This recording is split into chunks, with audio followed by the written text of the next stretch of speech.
நீங்கள் வெறும் 27 விழுக்காடு வாக்குகள் மட்டும்தான் மீண்டும் ஸ்டாலின் முதல்வராக வருவதற்கு ஆதரவாக தெரிவிக்கப்பட்டிருக்கிறது என்றால் சிறுபான்மையிலும் சிறுபான்மை எது? நீங்கள் ஒரு 30 விழுக்காடை கூட அவர் எட்ட முடியவில்லை.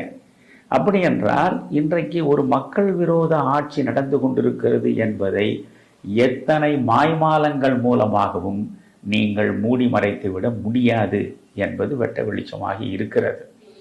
அதனால் வரக்கூடிய 2026 தேர்தலில் திராவிட முன்னேற்ற கழக ஆட்சி வருவதற்கான வாய்ப்பு இல்லை.